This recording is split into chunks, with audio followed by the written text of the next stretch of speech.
Hey everyone, नमस्ते। आप सभी को प्रणाम। जय श्री राम। आई होप कि आप सब लोग बहुत अच्छे होंगे। और इस वीकेंड में वेव फोर्थ ने जो आतंक मचा रखा है, उसका एक्सप्लेनेशन आज डिटेल में करेंगे। क्यों इस वेव को जो है अनएक्सपेक्टेड वेव बोला जाता है? क्यों ये इतना साइडवेज होता है? आखिर ऐसा क्यों होता है कि बार-बार हम लोग वेव फोर्थ को ही अनप्रेडिक्टेबल वेव को कहते हैं, ठीक है ना? तो इसको ना मैं आज पूरे डिटेल्स में समझाने की कोशिश करूँगा। ये आपके आने वाले जितने भी वेव फोर्स के कॉन्सेप्ट्स आएँगे, उस पे ना बहुत अच्छा काम करेगा। मतलब अगर आपने इसको सीख लिया, मतलब आज का जो कॉन्सेप्ट है, आज का जो वीडियो का जो कॉन्सेप्ट है, वो आपके नॉलेज के लिए है। और मैं पूरी कोशिश करूँगा कि जितना वेव फोर्थ को मैं अपने स्टूडेंट को पढ़ाता हूँ, वो सब आपको आज बताऊँगा मैं, ठीक है? तो आपको ये वीडियो कैसा लगा, ये लास्ट में कमेंट करके ज़रूर बताना, क्योंकि मेरी पूरी कोशिश रहती है कि आप बेटर सीखें। जो मैं जो मेरी रिसर्च है, जो मेरे कॉन्सेप्ट्स हैं, जिसको मैंने देखा है मार्केट में, और जो चीज़ मैंने आपको मार्केट में दिखाया है, वो सब आपको आज जानना है, ठीक है? आइए चलते हैं और इसको सीखने की कोशिश करते हैं। तो ये आपके पास निफ्टी का चार्ट है और 75 मिनट का टाइम फ्रेम से स्टार्ट किया जा रहा है। ऐसा इसलिए क्योंकि आपको ये पता है कि मार्केट जो है वेव फोर्थ में चल रहा है। 4th मार्च से प्राइस ने जो चलना स्टार्ट किया, ये वेव फोर्थ है। तो प्राइस ने जो है निफ्टी ने जो है 1 कंप्लीट कर चुका है, 2 कंप्लीट कर चुका है। अब यहाँ पे समझने की कोशिश करना, वेव सेकंड में डबल करेक्शन है। पहला करेक्शन है जिगजैग और दूसरा करेक्शन भी जिगजैग है। ये डबल जिगजैग का पैटर्न है, ठीक है ना? इसमें जो वाई बना है, तो ये फेलियर है। अगर आप इसको देखोगे तो 0 से 2 की ट्रेंड लाइन जब हम ड्रॉ करते हैं, तो 2 मेरा ये नहीं रहेगा। ये जो बॉटम पे आप देख रहे हो, ये 2 नहीं रहेगा, 2 अपना ये रहेगा, ठीक ना? ये सब वेव सेकंड में। तो ये अपना पूरा स्ट्रक्चर में ये W है, मतलब ये A रहा, ये B रहा और ये C मिलाकर ये अपना W है, और ये X मिलाकर जो ये X है, ये A है, देन B मिलाकर यहाँ से अपना परफेक्ट जो है वेव सेकंड फॉर्मेशन कंप्लीट हुआ है। इसके बाद जो देखोगे कि 25th मार्च को प्राइस ने बहुत बढ़िया वेव थर्ड जो है कंप्लीट हुआ, और ये जो वेव थर्ड कंप्लीट हुआ, ये एक्सटेंशन में जाके कंप्लीट हुआ। अब सवाल ये पैदा होता है कि एक्सटेंशन के बाद वेव फोर्थ जो है ज्यादातर क्या हो जाता है, स्लो हो जाता है। तो स्लो जब हो जाता है, तो उसके पीछे रीजन क्या है? वो इसलिए स्लो हो जाता है क्योंकि जो वेव थर्ड है वो बहुत ज्यादा स्ट्रांग है। बात यहाँ पर ये फिनिश नहीं होती। फिनिश यहाँ पर बात यहाँ पर ये हो रही है कि भाई, ये जो वेव फोर्थ जो है, ये टाइम पीरियड भी ऑलमोस्ट सेम लेने जा रहा है, वेव सेकंड भी ऑलमोस्ट सेम लेने जा रहा है। तो यहाँ पर बहुत ही ये रेयर कॉन्सेप्ट जो है एक्सप्लेन करने जा रहा हूँ, ऐसे कि वेव सेकंड में जो पैटर्न बना है, एग्जैक्टली वेव फोर्थ में भी वही पैटर्न जो है रिपीट होने जा रहा है। अब ऐसा कब होता है, इसको पढ़ना बहुत जरूरी है। तो उसके लिए मैंने ना इसको लिख रखा है कि यहाँ पर पॉसिबिलिटी क्या है कि वेव फोर्थ में वेव सेकेंड का फॉल और वेव फोर्थ का फॉल का पैटर्न सेम क्यों हो जाता है। पॉसिबिलिटी क्या है, if they happen to be the same. तो यहाँ पे लिखा है कि yes, the correction patterns of both the second wave and fourth wave can be same. मतलब जिगजैग, फ्लैट, फ्लैट जिगजैग वो सेम हो सकता है, बट दिस इज अनकॉमन, ठीक है ना? मतलब आपको बहुत ही रेयर चांस मिलेगा, ये सब मिलेगा। अब ऐसा होता क्यों है कि व्हेन डज इट हैपन? तो ऐसा लिखा गया है कि this can occur when the market trend is extremely strong. अब देख रहे हो ना कि market trend is extremely strong या behave in the unusual way, causing the rules of alternation. मतलब ये कहने का कि ये जो पैटर्न जो वेव थर्ड देख रहे हो यहाँ से, ये बहुत स्ट्रांग है, इसीलिए ऐसा हो रहा है। इसीलिए आप देख रहे हो कि 200-300 पॉइंट प्राइस जो अप एंड डाउन करके आपका, जो अगर आप ऑप्शन में ट्रेड करते हो, खैर मैं नहीं करता, लेकिन अगर ऑप्शन में ट्रेड करते हो तो आपने देखा होगा कि आपका जो प्रीमियम है बहुत स्पीड से डायलूट हो रहा है ना? क्यों? क्योंकि ये वेव थर्ड जो है बहुत ज्यादा स्ट्रांग है। इसमें भी डबल करेक्शन बना है, इसमें भी जिगजैग का पैटर्न बना है। पहले जिगजैग के बाद अब डबल करेक्शन में डबल फ्लैट करेक्शन जो है बनने जा रहा है। ये मैं आपको समझाऊंगा कि कैसे ये फॉर्म होगा। अब सवाल ये पैदा होता है कि अब ये कहाँ तक आ सकता है? तो ध्यान देना, वेव थर्ड स्ट्रांग है ना? वेव थर्ड स्ट्रांग इसलिए है क्योंकि एक्सटेंशन में। तो वेव फोर्थ की जो क्राइटेरिया है वो 38.2% की है बस। हमेशा ध्यान रखना, अगर वेव थर्ड हमारी स्ट्रांग है तो वेव फोर्थ 38.2% मैक्सिमम आ सकता है। अब सवाल ये पैदा होता है कि हम जैसा पढ़ते हैं वैसा ना हो तो क्या करें? तो अगर मान लो कि वेव थर्ड जो है, फोर्थ जो है 38.2% से ब्रेक होकर 50% का आ जाता है, तो अगर ये 50% को आ जाता है, तो यहाँ से जो प्राइस उठ कर जाएगा, ये यहाँ से 127% जो है वो टच नहीं कर पाएगा, क्योंकि ये रेयर है, ऐसा नहीं हो सकता, ठीक है ना? लेकिन ऐसा गाइडलाइन में है कि अगर इन केस जो है 50% आ गया वेव फोर्थ आफ्टर एक्सटेंशन, तो वेव फिफ्थ जो है फेलियर हो जाती है। यही वो कॉन्सेप्ट है जहां पर हम पढ़ते हैं ना कि वेव फिफ्थ क्या हो जाती है, ट्रंकेटेड हो जाती है। वेव फिफ्थ ट्रंकेशन के दो रूल बनाए गए हैं। पहला रूल बनाया गया है कि अगर दो impulse same direct same length के हो, सपोज करो कि वेव फर्स्ट हमारा, यहाँ पे एग्जांपल हो कि अगर हमारा वेव फर्स्ट लंबा हो गया यहाँ से और वेव थर्ड भी लंबा हो गया, तब हमारा वेव फिफ्थ जो है फेलियर हो सकता है, ठीक है? ज्यादातर रूल आपको यही देखने को मिलेगा कि वे फर्स्ट थर्ड लंबे हैं तो आपको ये फेलियर हो जाएगा, ठीक है ना? और एक रूल और भी है, वो रूल आपको शायद नहीं पढ़ा होगा आपने, क्योंकि बहुत सारे बुक्स में ऐसा नहीं लिखा गया है। तो मैंने जब पावर ऑफ नेचर में पढ़ा तो मैंने उसमें पाया और मैंने देखा भी, बहुत बार मैंने इसको ऑब्जर्व भी किया है कि वेव थर्ड जो है 30, पहली बात तो 38.2% भी नहीं आती, लेकिन इनकेस आती है, अगर 50% आ गया यहाँ से, तो वेव फिफ्थ हमारी फेलियर हो जाएगी। तो हम अपने साथ साथ जब जैसे आप पढ़ाई करते हो तो इसके साथ ये भी रूल आप जो है ऐड कर लो कि एक्सटेंशन के बाद प्राइस 38.2% से ज्यादा नहीं जाना चाहिए। अगर 38.2% से ज्यादा जाता है तो इसका मतलब है कि अगला जो वेव बनेगा वो फेलियर हो जाएगा, ठीक है ना? ठीक है? तो ये हमारे लिए वेव फोर्थ का फॉर्मेशन है।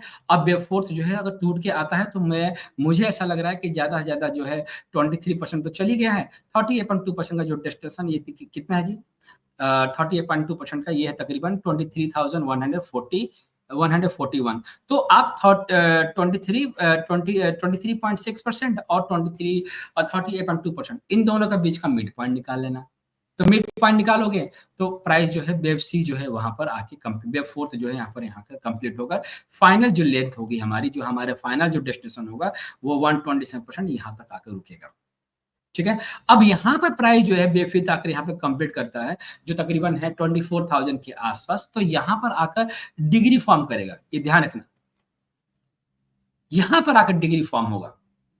और डिग्री जब फॉर्म होता है तो इसके बाद अलर्ट जारी कर देता है इलेट वेब कि भाई अब आपका जो है 1 2 3 4 5 जो वो कंप्लीट हो चुका है, ठीक है? अब आप ज्यादा अपने ग्रिड को ना बढ़ाओ, अब यहाँ से जो भी लेकर चले हो उसको बुक करने की कोशिश करो, ठीक है ना? तो ध्यान रखना कि जब यहाँ से प्राइस जो है इसके आसपास पहुंचना शुरू कर देता है 127% पर के आसपास पहुंचना शुरू कर देता है, तो ये आपकी जिम्मेदारी बनती है कि आप इस पोजीशन को जो है क्लोज करें, ठीक है? अब बारी आती है कि इन फ्यूचर में जब यहाँ पर डिग्री कंप्लीट हो जाता है, डिग्री एक्सटेंशन भी जा सकती है, ध्यान रखना। तो हमें अगर यह 127% के बाद कंप्लीट हो जाता है बेफिट, तो प्राइस जो है वेव सेकंड की तरफ मूव करना शुरू करेगा और इस फॉर्मेशन को मैं आपको लाइव मार्केट में अपडेट करूंगा, लाइव मार्केट में आपको पढ़ाऊंगा, सिखाऊंगा, ठीक है ना? तो कंक्लूजन क्या निकला अभी तक का? तो अभी तक कंक्लूजन यही निकला है कि वेव फोर्थ जो है अनएक्सपेक्टेड है और फर्स्ट टाइम इस चीज को लिखने के लिए मैं आपको बता दूं कि इस चीज को फाइंड आउट करने के लिए भूल गया था, इसको काफी दिन से मेरे दिमाग से निकल गया था। इस चीज को निकालने के लिए मुझे आज बहुत टाइम लगा, इस चीज को आइडेंटिफाई करने के लिए, निकालने के लिए, क्योंकि ये बहुत रेयर है। तो जो जो चीज रेयर है वो दिमाग से अल्टीमेट उतर ही जाती है, क्योंकि मेरे दिमाग, हम लोग क्या है जनरली क्या पढ़ते हैं कि ये ऐसा कब होता है। एक चीज ये भी समझने की कोशिश करना, ऐसा कब होता है, जैसे कि ये मान लो कि डब्ल्यू है, ये एक्स है, वाई है और ये जेड है। तो ये यहाँ पर पॉसिबल है, काफी हद तक जो है एक्स और डबल एक्स में ये पॉसिबल है, लेकिन वेव सेकेंड में और वेव फोर्थ में ये पॉसिबल नहीं है, इसीलिए ये अनकॉमन है, ठीक है ना? क्योंकि दोनों का दोनों पैटर्न जो है वो सेम होने जा रहे हैं इस बार, ठीक है? तो ये ध्यान रखना। तो इलियड वेब में बहुत कुछ जो है आपको हमेशा, इसीलिए इलियड वेब को पढ़ते समय आपको हर टाइम आपको अपडेट रहना पड़ता है। आप पुराने जो कॉन्सेप्ट लेके हो और वो जो पुराने चीजों को लेकर चल रहे हो उसको अपडेट करते रहिए। मैं खुद अपडेट करता रहता हूँ अपने आप को, ठीक है? अगर आप अपडेट नहीं करोगे तो फिर वही के पुराने रूल्स लेकर बैठो। मार्केट की वोलाटिलिटी तो डे बाय डे बढ़ ही रही है, हो रहे हैं, मार्केट के कॉन्सेप्ट अपडेट हो रहे हैं, तो आप क्यों नहीं अपडेट हो रहे हो? ठीक है? तो अपडेट होना है तो आओ क्लास, अपडेट होना है तो क्लास में आओ, 7 तारीख से स्टार्ट करिए, उस क्लास में हम लोग मिलते हैं, ठीक है? So all the best. अब बात करते हैं कि इस 15 मिनट के टाइम फ्रेम पर, मतलब अब जो सवाल ये पैदा होता है कि भाई साहब ये कौन सा करेक्शन बना है। बेसिकली आप थर्ड से लेकर यहाँ पे देखोगे कि थर्ड से लेकर यहाँ तक कौन सा करेक्शन बना है, ठीक है ना? जब अब मैं बोल रहा हूँ कि जिगजैग और फ्लैट बना है, तो इसको थोड़ा एक्सप्लेन कर दो, मैं आपको एक्सप्लेन कर देता हूँ, ठीक है? आइए। आई होप कि आपको ये चार्ट दिख रहा है, ठीक है? और ये जो चार्ट आप देख रहे हो, ये 15 मिनट का टाइम फ्रेम का चार्ट है। 15 मिनट का टाइम फ्रेम पर मैंने काउंटिंग टॉप से किया है, जो तकरीबन बना है 23,869 का टॉप बना है। तो यहाँ से स्पीड में 1 2 3 4 5 करते प्राइस का फॉल आया। तो इस पूरे फॉल को मैंने क्या रखा है, इसको मैंने ए रखा है। और ए रखने के बाद जो यहाँ पर जो बी का फॉर्मेशन यहाँ पे देख रहे हो, ये बी क्या है, ये बी जो है एक्सपैंडिंग ट्रायंगल है, ठीक है? उसके बाद फॉल आया तो इसको सी रखा है। तो ए बी और सी मिलाकर इसको रखा है मैंने डब्ल्यू। तो डब्ल्यू क्या है, यहाँ पर देखोगे तो डब्ल्यू का मैंने जिगजैग फॉर्म किया है, जिगजैग कंसीडर किया कि जिगजैग है। अब यहाँ से जो डब्ल्यू से जो एक्स का नेचर गया है, यहाँ से आप देखोगे तो बड़ी स्पीड से गया है, यहाँ पर गया और जाने पर प्राइस को रोक, प्राइस यहाँ पर रुक गया। तो यहाँ पर एक्स का फॉर्म हुआ है। अब प्राइस जो है एक्स का फॉर्म क्यों हुआ है, क्योंकि यहाँ पे जो एक्स मैंने लिखा हुआ है, इसका हाई नहीं ब्रेक किया है। इसलिए मैंने लिखा कि जो एक्स बना है, इसमें जिगजैग है लेकिन वो फेलियर है, ठीक है ना? अब बात करते हैं वाई इरेगुलर में, है ना? आप देखोगे तो यहाँ पे लिखा है वाई इरेगुलर फ्लैट करेक्शन। तो यहाँ से जो फॉल आया फ्राइडे के दिन, ये फॉल देखोगे तो इसको ए, और यहाँ से जो रिवर्स करके गया है, ये तकरीबन 1,111% है। तो ये बी मार्क किया, मैंने आपको पढ़ा रखा है। इसके बाद ये जो स्ट्रक्चर बन रहा है, ये स्ट्रक्चर वाई की तरफ बन रहा है। मतलब ये डब्ल्यू हमारा क्या हो गया, जिगजैग, वाई हमारा जिगजैग फेलियर हो गया, और वाई इरेगुलर फ्लैट करेक्शन हो गया, क्योंकि यहाँ पर जो बी है जो एक्स से बड़ी है, ठीक है? तो मुझे ऐसा लग रहा है कि जो वाई जो बन रहा है, वाई कंप्लीट हो सकता है 23,444 के पास, ठीक है? और ज्यादातर ये देखा गया है कि जो वाई है, वो डब्ल्यू से नीचे के नीचे ही बनता है। अगर डब्ल्यू का जो लो है, अगर वाई 5 पैसा भी नीचे आ गया, 5 पैसा भी इसके नीचे आ गया, तो वाई जो है कंप्लीट मानी जाएगी। मतलब अभी जो डब्ल्यू बना है, डब्ल्यू कितना बना है, डब्ल्यू है ये अपना 23,412 के आसपास, ठीक है ना? तो अगर 10 आ गया, 12,000 23,410 आ गया, तो भी वाई कंप्लीट माना जाएगा। वैसे मैं मान के चल रहा हूँ कि जो वाई है वो तकरीबन 23,395 के आसपास जो है वो कंप्लीट होना चाहिए। और यहाँ पर जाके जो है वाई के आसपास जो है वेव फोर्थ जो है ट्यूसडे मॉर्निंग में या वेडनेसडे के आसपास जो है ये प्राइस जो है वो स्टार्ट होगा बे फिफ्थ के लिए, ठीक है ना? तो ये मैंने आपको पूरी तरह से एक्सप्लेन कर दिया है। बाकी ये चार्ट मैं अपने एक्स के हैंडल पर इसको शेयर कर दूंगा। तो आप में से कोई भी अगर एक्स पे नहीं है, एक्स के हैंडल पर नहीं है, तो आप यहाँ पर आकर इस चार्ट को ले सकते हो। मैं आपको दिखा देता हूँ कि ये अपना एक्स हैंडल है, और यहाँ से जो चीज़ें हम लोग जो है पोस्ट करता रहता हूँ मैं, ठीक है? मैं, मेरी टीम, हम सब लोग पोस्ट करते रहते हैं। आप यहाँ से भी इस चार्ट को जो है स्टडी को कर सकते हो, ठीक है ना? तो आई होप कि आपको ये वीडियो डिटेल में समझ में आ गई, और कुछ कमी या ज़्यादा हो गया तो मुझे कमेंट करके बताना आपको क्या समझ में नहीं है। बाकी मैं हूँ आपके लिए अपडेट करने के लिए, ठीक है? अपना ख्याल रखिएगा। मिलते हैं लाइव क्लास में। नमस्ते आप सभी को, प्रणाम, जय श्री राम।